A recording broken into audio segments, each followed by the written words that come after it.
What is pragmatism? Is it an actual research paradigm? And what does it mean to be a pragmatist? What does a pragmatic research project actually look like? Stay tuned because I'll be answering all those questions in this video.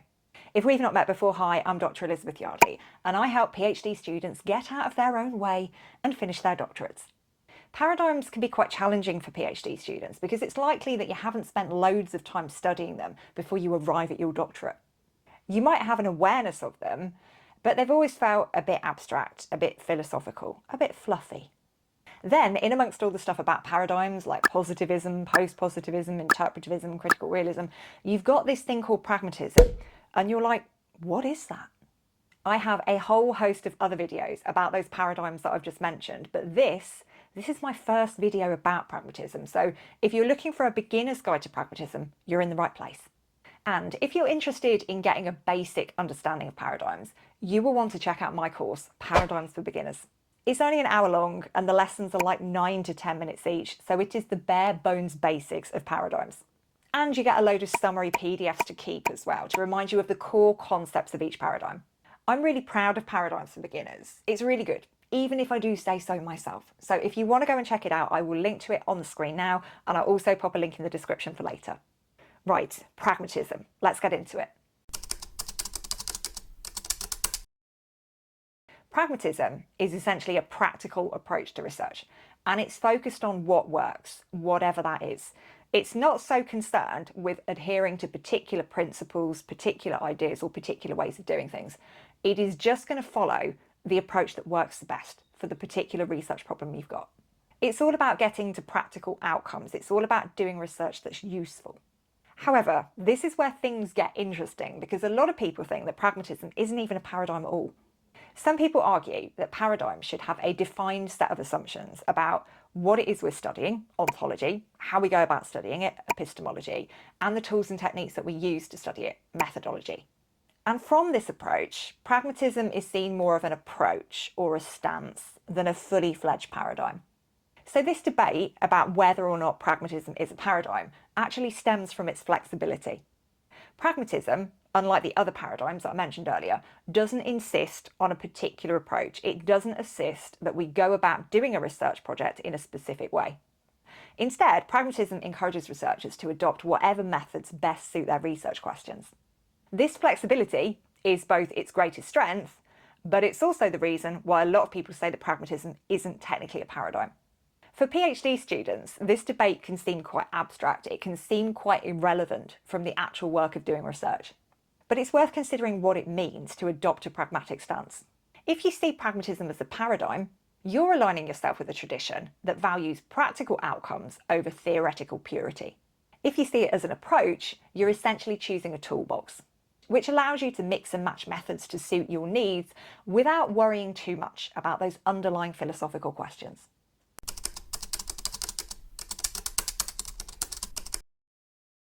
To make this discussion more concrete, let's look at an example. Imagine you're studying law students' experiences of finding internships through social media, personal networks, and official application processes. This is a complex topic with multiple variables at play, and this makes it an ideal candidate for a pragmatic approach. A pragmatist might begin with practical research questions like these. What strategies do law students use to find internships? What strategies are most effective and why? How can law schools better support students in securing internships? Given the diversity of factors involved, so social media, personal networks, official application processes, a pragmatist might take a mixed methods approach. You could start with a survey to gather quantitative data on how many students use each of those methods and how successful they are. This might be followed by qualitative interviews to explore students' personal experiences, challenges, and perceptions of each method. Pragmatism allows you to select methods that are going to best answer your research questions, and that is the priority for pragmatists. It's not about sticking to particular paradigmatic principles or approaches or rules. It's about getting answers to those questions. Now, before we get on to the next point, I want to hear from you in the comments. What are your thoughts on pragmatism? Are you going to use it in your research? Yes, absolutely. Sounds interesting, maybe. Or no, definitely not. Or not sure. Need to give it some thought. Drop your answer down below and I'll look forward to reading those later. Also, any specific questions you've got about pragmatism so far, drop those in the comments too.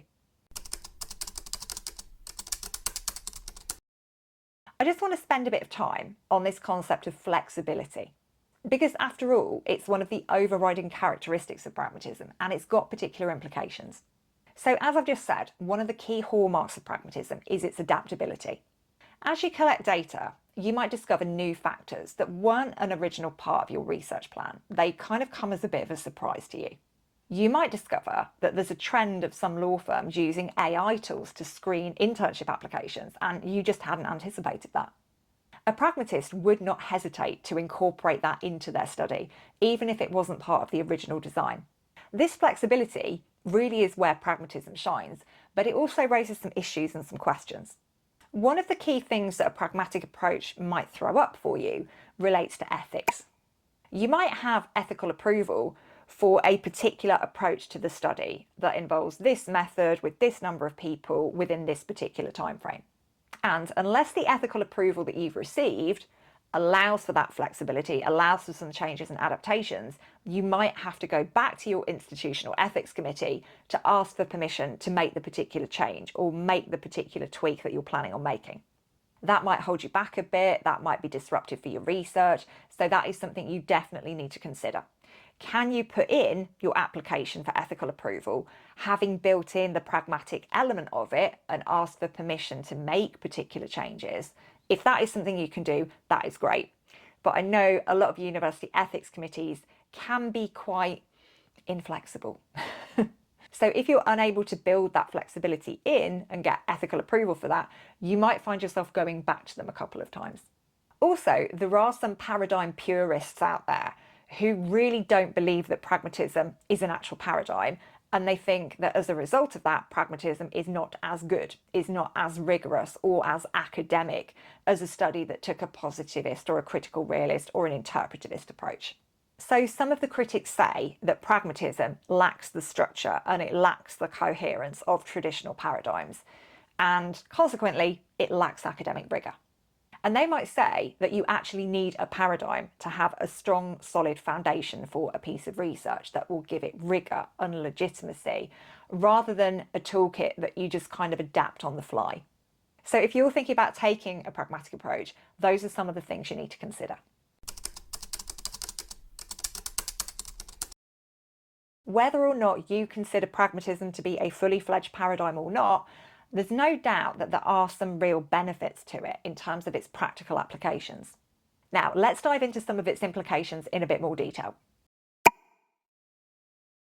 Pragmatism's emphasis on what works means that your research should be driven by practical objectives. What real-world problem are you trying to solve? To go back to our example, when we're looking at law students applying for internships, one of the things that you might be aiming to do is help students navigate the application process more effectively. It's a really competitive landscape, so if your research can identify particular things that students could be doing better or things that they should be avoiding doing, then that is a practical outcome. That is something that is actually going to make a difference. And this focus on outcomes mean that your research isn't just about contributing to the academic literature, it's about making a real difference in the world. However, this practical orientation might mean that your work gets criticised for lacking theoretical depth. So you've got to balance the need for practical results with the need for theoretical depth and engagement with the literature.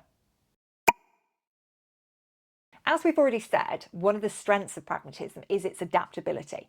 If new data or new insights emerge during the course of your research, within pragmatism, you can pivot, you can change direction, you can go and explore those things. You don't have to rigidly stick to your original research plan. This kind of flexibility can be incredibly valuable, especially in complex dynamic research areas. However, this adaptability also has its downsides. Some critics argue that without a clear theoretical foundation, pragmatism can lead to research that is inconsistent or lacks coherence. So as a PhD student whose aim is to make an original contribution to knowledge, you need to be aware of this. You need to ensure that your research remains focused and rigorous, even as you adapt to those new developments. Pragmatism encourages the use of multiple methods to answer your research questions. That might mean combining things like surveys, interviews, content analysis. And the challenge here is to strike a balance between breadth and depth. Whilst it's tempting to explore every possible angle, you need to ensure that each method you apply is applied rigorously and meaningfully, and it's actually giving you interesting insights.